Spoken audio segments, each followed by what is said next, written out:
يا نبي سلام عليك، يا رسول سلام عليك، يا حبيب الله سلام عليك، صلوات الله عليك، صلوات الله عليك۔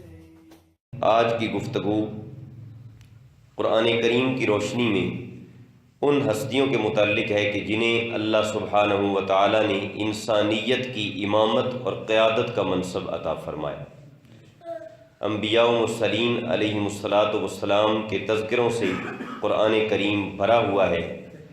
بلکہ مجھے کسی عالم کی یہ بات بڑی پسند آئی اور بڑی دل کو لگی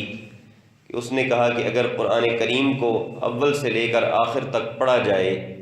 تو رب کریم جب انبیاء کرام علیہم الصلاۃ کی باتیں کرتا ہے تو یوں پتہ چلتا ہے کہ جیسے محب محبوب کی بات کر رہا ہوتا ہے۔ محب جب اپنے محبوب کا تذکرہ کرتا ہے اس کا جی کرتا ہے کہ بات لمبی ہی ہوتی چلی جائے، تذکرے میں طوالت آتی چلی جائے، یہ لذت کبھی ختم نہ ہو، یہ سرور کبھی انتہا کو نہ پہنچے۔ اللہ کریم نے انبیاء کرام علیہم الصلاۃ کے منصب کو، ان کی عظمت کو، ان کی ذمہ داریوں کو، معاشرے میں ان کے ذریعے پیدا ہونے والی طہارت اور پاکیزگی کو، اور پھر راہ خدا میں پیش آنے والے مصائب اور تکالیف کو جس استقامت اور پامردی سے انہوں نے برداشت کیا، اور ان کے اوصاف و کمالات کیا تھے، ان کے خصائل اور ان کی خوبیاں کیا تھیں، اور انہوں نے انسانیت کو کتنا بڑا خزانہ عطا فرمایا، یہ سارے موضوعات ہیں جو قرآن کریم کے سینکڑوں صفحات پہ ہمیں بکھرے ہوئے نظر آتے ہیں۔ سب سے پہلا سوال جو اس موضوع پہ گفتگو کرتے ہوئے ہمارے سامنے آتا ہے وہ یہ ہے کہ نبوت اور رسالت کس چیز کا نام ہے؟ علماء کرام نے اس کی بڑی خوبصورت تعریف فرمائی ہے اور بڑے حسین پیرائے میں اس کو بیان کرتے ہوئے فرمایا کہ ہیا سفارتم بین اللہ تعالی و خلقہ۔ نبوت اور رسالت کی حقیقت یہ ہے کہ یہ اللہ کے درمیان اور مخلوق کے درمیان پیغام رسانی اور سفارت کا نام۔ اللہ سبحانہ و تعالی جو انسان کا خالق و مالک ہے، اس نے انسان کو پیدا کر کے بے آسرا نہیں چھوڑ دیا کہ یہ اندھیریوں میں دھکے کھاتا پھرے، ظلمتوں اور تاریکیوں میں گرتا اٹھتا رہے۔ جس رب نے انسان کو پیدا کیا ہے اس نے انسان کو نجات، فلاح اور کامیابی کا ایک پورا نصب العین بھی عطا فرمانا تھا۔ اب اس میں ایک طریقہ تو یہ تھا کہ ہر انسان کا بلا واسطہ اللہ سبحانہ و تعالیٰ کے ساتھ رابطہ قائم ہو، ہر انسان پہ مستقل طور پہ پرسنلی اللہ کا پیغام اترے، اس کی ہدایت اترے۔ اللہ کریم فرماتا ہے کہ خاک سے بنے ہوئے انسان تو اس قابل نہیں کہ تو ڈائریکٹ اپنے رب سے رابطہ کر سکے، تیرا سینہ اس قابل نہیں کہ وہ وحی الہی کا بوجھ برداشت کر سکے، تیرا دماغ اس قابل نہیں کہ وہ از خود اسرار و رموز الہی کو سمجھ سکے، تیری روحانی قوتیں اس مقام پہ نہیں پہنچیں کہ تو اللہ سبحانہ و تعالیٰ سے ڈائریکٹ رابطہ قائم کر سکے۔ اللہ سبحانہ و تعالیٰ نے اس رابطے کی صورت یہ پیدا فرمائی کہ انسانوں میں سے ہی کچھ ہستیوں کو وہ روحانی عظمت اور وہ بلندی عطا فرمائی کہ وہ اپنی اس نورانی قوت کی وجہ سے رب سے بھی واصل ہوتے ہیں، اور بظاہر بشریت کے لبادے میں ہونے کی وجہ سے انسانوں کے ساتھ بھی شامل ہوتے ہیں، رب سے احکامات کا فیض لیتے جاتے ہیں اور انسانیت کو اللہ کی معرفت کا فیضان تقسیم فرماتے جاتے ہیں۔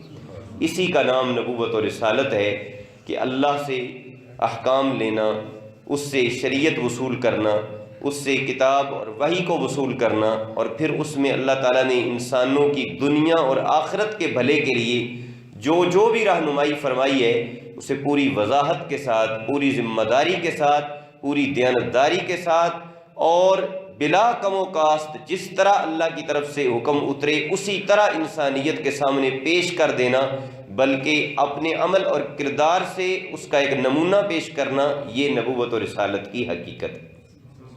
اسی کو قرآن کریم نے بیان کرتے ہوئے دو مقامات پہ خلیفہ کا لفظ استعمال کیا ہے۔ سورہ بقرہ کی آیت نمبر 30 میں اللہ کریم حضرت آدم کو مخاطب کر کے فرماتا ہے انی جاعل فی الارض خلیفہ، کہ میں زمین میں اپنا خلیفہ اور اپنا نائب بنانے والا ہوں۔ سورہ صاد کی آیت نمبر 26 میں حضرت داؤد علیہ السلام کو یہی کہا جا رہا ہے، اِنَّا جَعَلْنَاكَ خَلِيفَةً فِي الْأَرْضِ، کہ اے داؤد ہم نے تجھے زمین میں اپنا خلیفہ بنا دیا ہے۔ امام بیضاوی رحمۃ اللہ تعالیٰ علیہ فرماتے ہیں کہ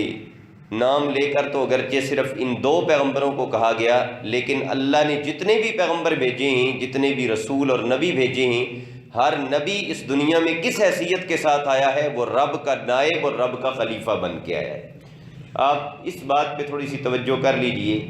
کہ اگر کوئی وزیر اعظم ملک سے کچھ عرصے کے لیے باہر جانے لگے تو وہ کسی چپڑاسی کو اپنی جگہ وزیر اعظم کی کرسی پہ نہیں بٹھا کے جائے گا۔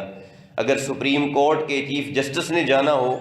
تو وہ کسی کلرک کو اپنی کرسی دے کر نہیں جائے گا۔ اگر کسی گورنر یا وزیر اعلیٰ نے جانا ہو تو وہ خاکروب کو اپنی کرسی پہ بٹھا کر نہیں جائے گا۔ جب دنیا کے عہدوں میں